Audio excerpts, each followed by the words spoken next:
व्रत गया था। ईमानदारी से बताना कितनी महिलाओं ने उस व्रत को रखा। उसका नाम है करवा चौथ का व्रत। कितनी महिलाओं ने रखा? सच बोल रहे हो? पुरुष साथी बताएंगे आपके घर में कितनी महिलाओं ने रखा? देखो जबरदस्ती हाथ खड़ा कर रहे हैं। रखा है ना? ये शिवाली है, शिवाली में ऐसा नहीं होता। चलिए ताली बजा दीजिए उनके लिए।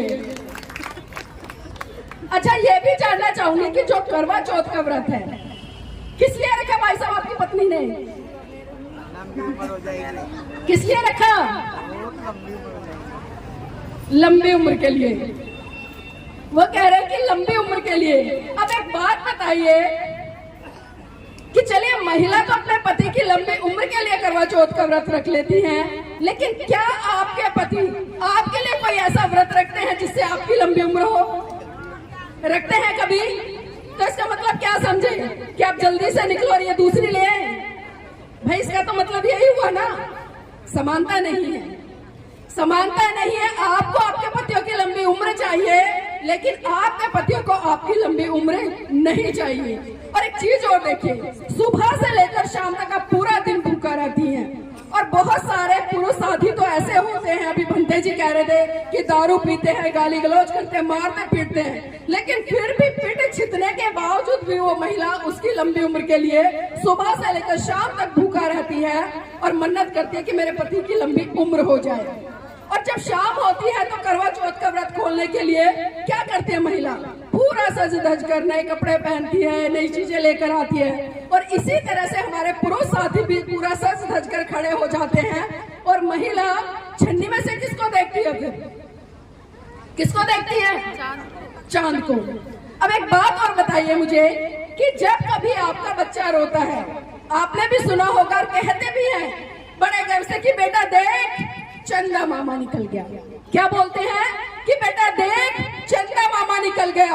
और जब करवा चौथ जैसी रूढ़िवादी परंपराएं आती हैं, आप उसी चांद को, उसी भाई को पति के रूप में छन्नी में से देखने का काम करती हैं। तो ये कैसा दोहरा मापदंड? क्या इसी दिन के लिए परम पूज्य बाबा साहब ने 4-4 बच्चों की कुर्बानी दी? क्या इसी दिन के लिए परम पूज्य बाबा साहब ने अपनी जीवन संगिनी की कुर्बानी दी?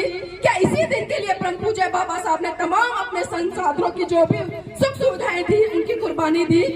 क्या उन्होंने सोचा था कि जिस समाज के लिए मैं लड़ रहा हूँ, जिन महिलाओं की आजादी के लिए मैं लड़ रहा हूँ, वही महिलाएं कहीं ना कहीं डायरेक्ट इनडायरेक्ट रूप में मेरे को बदनाम करेंगी या मेरा अपमान करेंगी? तो क्या हम कह सकते हैं हम बाबा साहब के अनुयायी हैं? और मेरी बहनों रही बात लंबी उम्र की, तो इस भारत देश में तमाम धर्मों को मानने वाली महिलाएं रहती हैं। और सरहदों पर मेरे देश के नौजवान रात दिन, चाहे बर्फ हो, आंधी हो, धूप हो, बारिश हो, वो बेचारे रात दिन सरहदों पर खड़े रहते हैं। क्या उनके घर की महिलाएं करवा चौथ का व्रत नहीं रखती?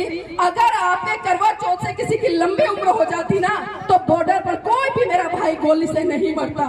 इस देश में कोई भी नहीं मरता। आपके घर में भी तमाम बड़े बुजुर्ग, कोई ना कोई पति बेटा इस घर से गया होगा। मेरे परिवार से खुद है, मेरे मामा जी चले गए, मेरे पिताजी चले गए, मेरे तमाम कई रिश्तेदार चले गए। जब हमें नहीं पता था तो मेरे घर की बहन बेटियों ने भी उनकी लंबी उम्र के लिए व्रत रखे, लेकिन हम देखते हैं कि उन व्रतों में इतनी शक्ति नहीं थी। अगर उन व्रतों में शक्ति होती तो आज मेरे परिवार के, चाहे वो पिता हो, मामा हो, भाई हो, वो आज हमारे बीच में जीवित होते। लेकिन हम समझते ही नहीं है। अगर आपको अपने पतियों की लंबी उम्र चाहिए ना, एक काम कर दीजिए मेरे कहने से, जब भी वो दारू पी कर आए उनके दारू छुड़वा दीजिए, उनसे गुटखा छुड़वा दीजिए, उनसे बीड़ी छुड़वा दीजिए, या जितनी भी नशीली चीजों का सेवन करते हैं वो सारी चीजें छुड़वा दीजिए और सही समय पर उनको अच्छा खाना देना शुरू कर दीजिए। मैं गारंटी से कहती हूँ जिस दिन आपने ऐसा करना शुरू कर दिया, जहाँ उनकी लंबी उम्र 10 साल और जिएंगे वहीं वो 20 साल जिएंगे। लेकिन कर देखिए इस तरह से। और तब भी ना माने ना, मैं बिल्कुल यहाँ पर चाहे पुरुषों को बुरी लग जाऊं, क्योंकि आजकल जो सबसे बुरी लत है समाज में, जो सबसे ज्यादा बेड़ा गर्क समाज का कर रखा है, वो दारू ने कर रखा है। मेरे समाज के पुरुष 500 रुपए कमाते, पूरा दिन दिहाड़ी मजदूरी करते हैं और शाम को आकर उसमें से कम 100-150 रुपए दारू पर उड़ा देते हैं। और फिर घर में कलेश होता है, लड़ाई झगड़ा होता है। आप अपने बच्चों की शिक्षा पर पैसा नहीं लगा पाते, समय से उनके लिए जो मूलभूत आवश्यकताएं होती है उनको पूरा नहीं कर पाते। अगर आपके पति दारू ना छोड़े, रोड पे खड़े करके पीटना, एक दिन पिटेंगे, 2 दिन पिटेंगे, तीसरे दिन सब कुछ छोड़ देंगे, मैं गारंटी से कह रही हूँ। लेकिन आपको करना पड़ेगा ऐसा। आप सोचना मत कि क्या होगा, अच्छे के लिए कर रहे हो ना। जब अच्छे के लिए हम कोई काम करें तो उसमें सोचना नहीं और ये मत कहना कि दूसरे लोग क्या कहेंगे।